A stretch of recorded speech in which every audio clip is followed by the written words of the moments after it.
Pagi.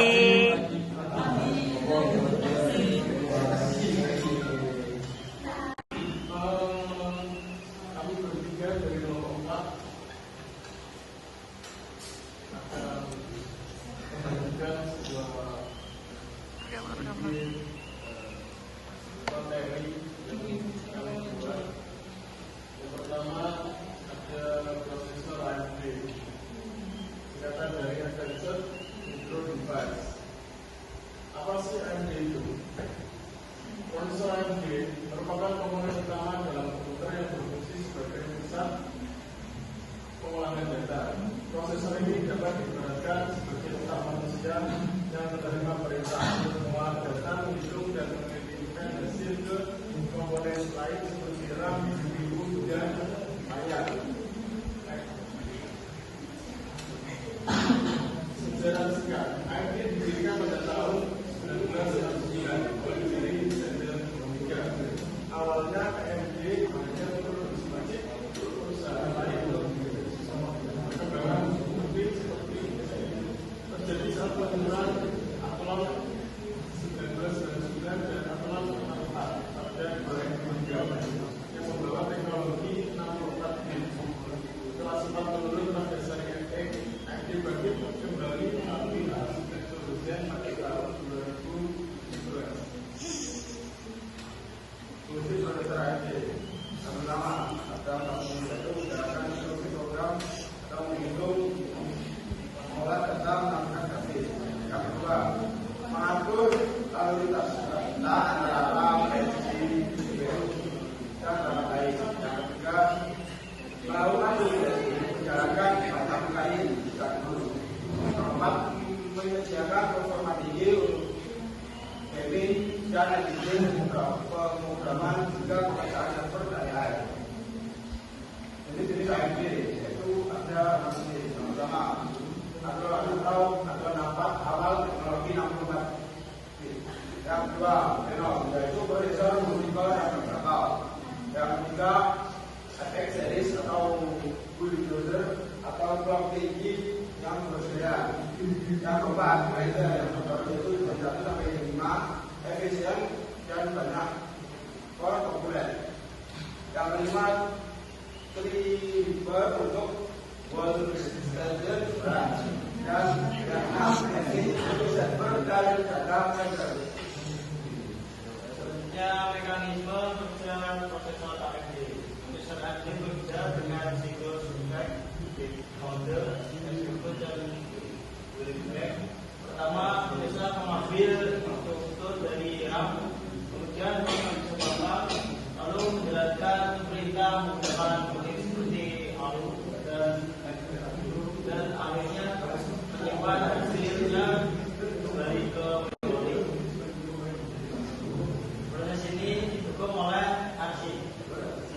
arsitektur Zen yang memiliki banyak core teknologi SMT serta charter bertingkat yang membuat kinerja semakin cepat dan efisien.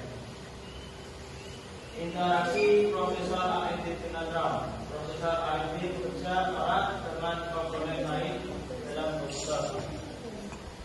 CPU mengambil data dari RAM melalui memori controller yang sudah terintegrasi, kemudian menyimpan data penting di kartu untuk mengatur. Selain itu, prosesor berkomunikasi dengan GPU melalui PCIe, dengan SSD melalui NVMe, dan terhubung ke motherboard melalui socket seperti AM5. Kecepatan RAM juga sangat berpengaruh terhadap kinerja prosesor, akan membantu mengurangi bottleneck. Proses ini seperti ada 6. Pertama, core dan semakin banyak core, semakin baik multitasking. Multitasking 5 punya 6 core atau 12 bit. Kedua, clock speed, kecepatan dasar. Contoh 5,7 GHz bisa di upload. 3 atau L3 besar juga 96 bit bisa juga. Salam gaming. 4 EPC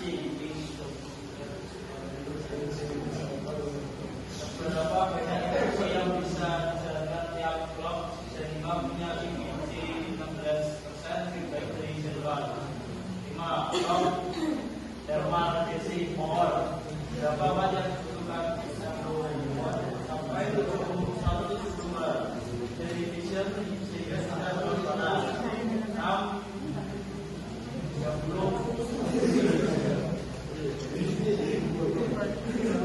ada beberapa berat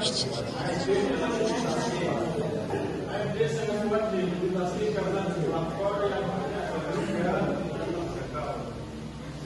sistem operasi seperti Windows, Linux, berkomunikasi dengan Microsoft sekaligus dengan Ryzen 7 atau 9 yang bisa sering main game dengan video dan juga 60 tekstur terbang.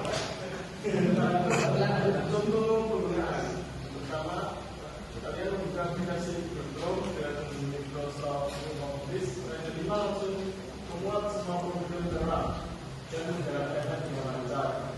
Lalu bermain game seperti Valorant, Cyberpunk, Ryzen 7 dengan 3D desainnya memberikan frame rate sangat stabil dan 100% tidak ada stuttering. Banyak gamer pilih HD karena lebih murah tapi performanya setara lebih baik daripada Intel.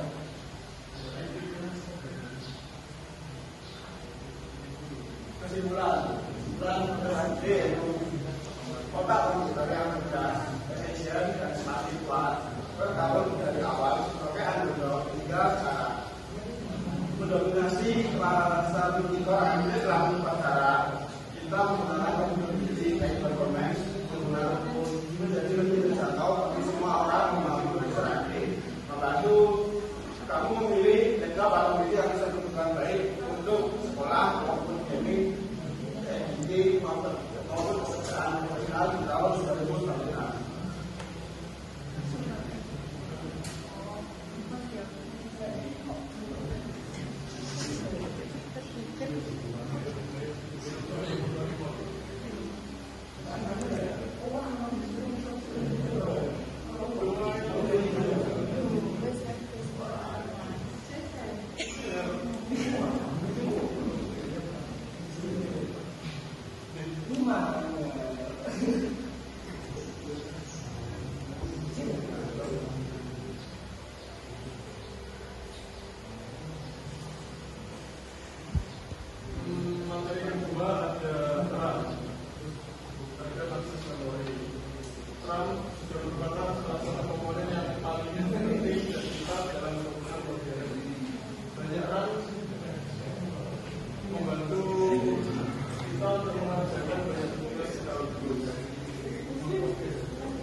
Bisa diambil atau ditulis secara langsung ke halaman tanpa harus membaca secara berulang. Fungsi utama yaitu yang pertama penghuni sebagai jembatan antara CPU dan penyimpanan jangka panjang. Fungsi utama meliputi satu menyimpan program yang sedang berjalan, sistem operasi aplikasi.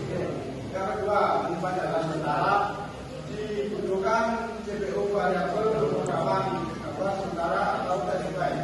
Yang ketiga mempercepat data sehingga komputer terasa responsif lantaran komputer akan sangat lambat karena harus terus-menerus mengambil data dari esensi atau biji. Ini RAM dan bedanya. RAM terbagi menjadi dua jenis utama yaitu RAM dan DRAM sama memiliki kecepatan sangat tinggi dan tidak memerlukan refresh, tetapi harganya lebih mahal sehingga digunakan sebagai tes pada CPU. Sementara itu DRAM yaitu lebih lambat dan membutuhkan proses refresh namun lebih kurang yang memiliki kapasitas besar sehingga digunakan sebagai ram utama pada penggunaan. Yang kedua, ram unsur fisik yang ram mesin dalam chip terdapat jutaan sel memori. Tiap sel ram menyimpan sebagian data sebagai mana mesti kecil di komputer. Proses penyimpanan dan pengambilan data. Pertama, CPU mengirim alamat memori melalui USB. Dua, RAM encoder mengembangkan alamat menjadi garis row dan kolom. Tiga, kolom access stroke mengaktifkan garis yang berbeda. Empat, kolom access stroke mengambil data teman data. Lima, baca kalau ditulis melalui database. Enam, seluruh proses diatur oleh script RAM. Interaksi RAM dengan CPU dan RAM berbeda seperti yang sangat cepat. Pertama, CPU mengirim permintaan data atau instruksi melalui bus. Dua, RAM menyediakan data tersebut dalam hitungan nanodetik. Tiga, CPU menyimpan data yang sering dipakai di kantor yang jauh lebih cepat daripada RAM pertama. Empat, hierarki memori. CPU L1 L2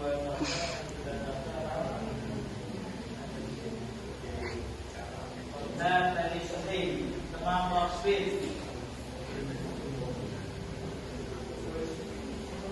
Clock speed ada MHz atau frekuensi RAM membaca atau menulis data. Contoh DDR5 bisa mencapai 8.000 SD atau lebih. Data yang bisa didapat di DDR5 bisa semuanya 100 GB. Sangat penting untuk film dan editing video. Dan edisi aku ditunda potensial. Edisi dan dashboard apa? Ada tiga orang pertama ada yang sangat penting dalam komunikasi. Pertama, dalam mengalokasikan uang. Yang kedua, saat orang berpenuh, sistem menggunakan virtual memory menggabungkan RAM fisik dan sebagian SSD sebagai RAM bahan. Dan yang terakhir, semakin besar RAM, semakin lancar switching antar aplikasi yang sama. Contoh nyata dalam kehidupan sehari-hari, RAM digunakan saat membuka aplikasi, bermain game, atau media video. Misal saat kalian membuka browser, semua data seperti teks dan gambar disimpan pada RAM.